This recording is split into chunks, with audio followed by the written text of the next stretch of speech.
Good afternoon and welcome. My name is Carrie Drott and I'm with the American Cancer Society.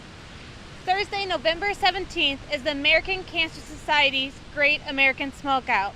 Started in 1976, the Great American Smokeout was joined by a group of 1 million California smokers that quit tobacco for an entire day.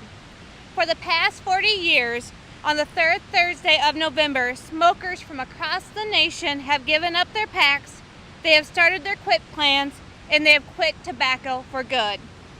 While we've seen many decreases in adult smoking rates over the years, we know from the city's Community Health Needs Assessment released earlier this year, there's still much work to be done.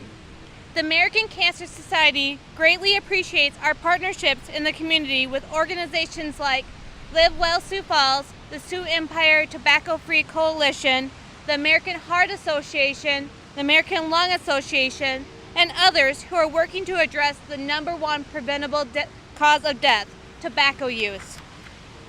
Joining us today to talk more about the dangers of tobacco use are Dr. Fadi Jamous from Avera Medical Group Pulmonology and Dr. Michael Keppen from Sanford Hematology and Oncology.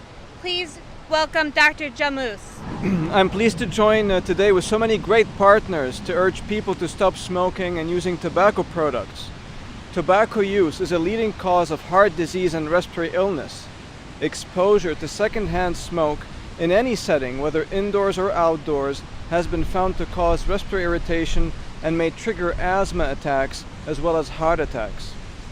When I diagnose someone with COPD and I tell them their lung function is at 20-30%, or when I have to deliver news of a lung cancer diagnosis, and when I explain the relationship to smoking, all my patients say, "I wish I knew more. Back then, everyone smoked." Today, we know more.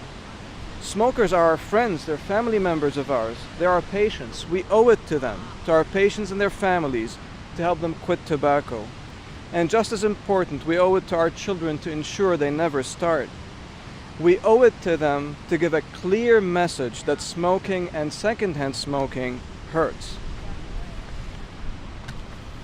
We need to make it clear that secondhand smoke hurts non-smokers and smokers alike. Yes, even smokers are hurt from secondhand smoke. Studies have shown a 20% drop in heart attacks when smoking bans are put in place. In other words, we need to prevent 5 people from secondhand smoke exposure to prevent 1 heart attack. Did you know that 900 of our South Dakota kids every year become regular smokers?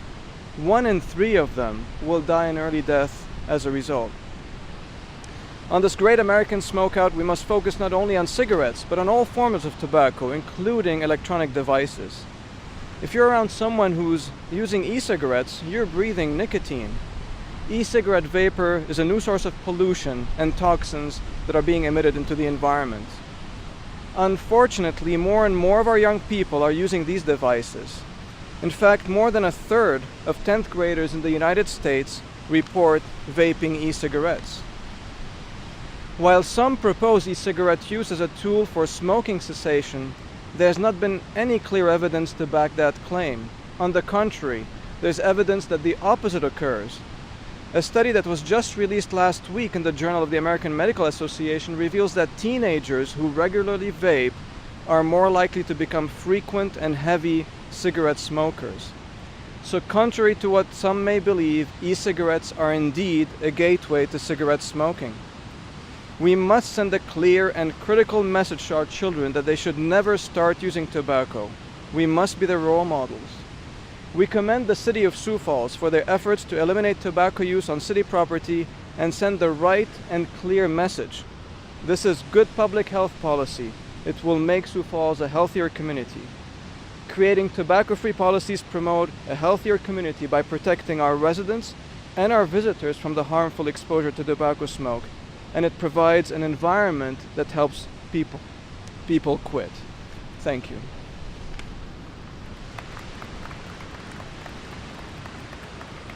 Thank you, Dr. Jamous. Now please welcome Dr. Michael Keppen. Virtually every major health organization in the world has long recognized that tobacco use is a cause of completely preventable premature death and disease. At a discussion at City Council earlier this month, a question arose whether tobacco was really any more dangerous than a lot of other behaviors in our society. In the United States, tobacco use kills more people than alcohol, AIDS, car crashes, illegal drugs, murder, and suicide combined. Hundreds of thousands of people in the U.S. each year die of smoking-related cancers. An additional hundreds of thousands die of smoking-related heart and lung disease. In the medical profession, Dr. Jamus and I see people every single day whose life has been affected by tobacco. Now, secondhand smoke is also dangerous, and smokeless tobacco, chewing tobacco, those two items of tobacco use cause thousands of deaths per year in the United States. The toxic effects of tobacco have been well known for many, many years. The Surgeon General in 1964 first pointed out the risk of smoking and death.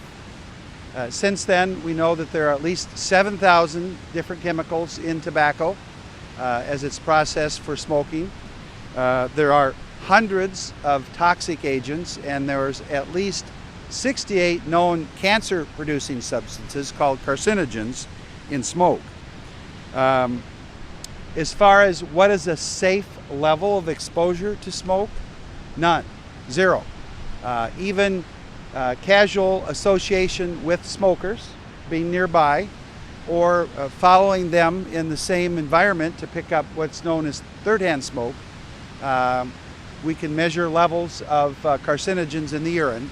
So there's no safe level of exposure. Now, smokeless tobacco conveys the possibility that maybe it is also a harmless kind of tobacco to use, but it's certainly not true. There are 28 known carcinogens in chewing tobacco, and it's a leading cause of morbidity from cancers of the oral cavity, the tongue, the throat, the esophagus, and the pancreas. It also causes nicotine addiction, gum disease, tooth decay, and several kinds of very ugly oral ulcers. Young people many times are influenced in the decision to start using tobacco by association with the people around them. Certainly marketing pressures by big tobacco companies don't help. It's time to turn things around. Our public servants here in Sioux Falls and the region take very seriously their responsibilities to protect the health and safety of our citizens, especially from toxic health hazards like tobacco. And the proposed ordinance to eliminate tobacco use in public property is a good place to start. Now, the Surgeon General has warned about the hazards of smoking, but in the last few years there's a lot more research on the hazards of secondhand smoke.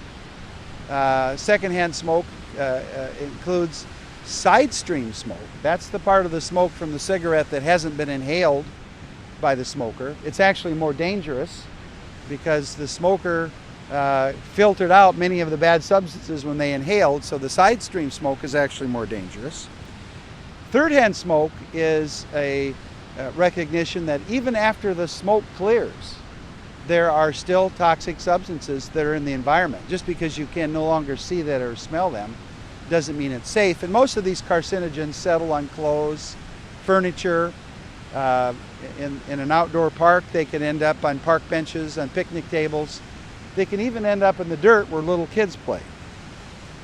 So providing a tobacco-free environment is really a commitment by our city to improve the health and the freedom of all of us that don't wish to be exposed to these toxins, and especially for our children. So for those who wish to help clean up our environment, I would encourage them to support our city council in their plans to make a tobacco-free environment in city property. Thank you.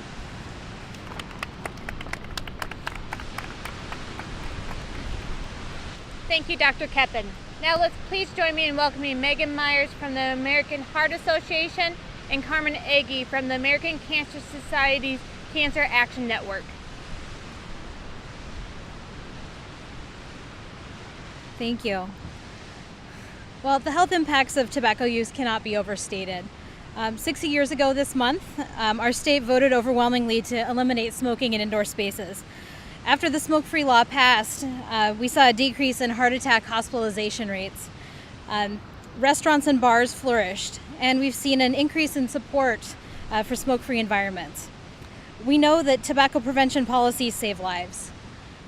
They reduce chronic diseases like heart disease and cancer.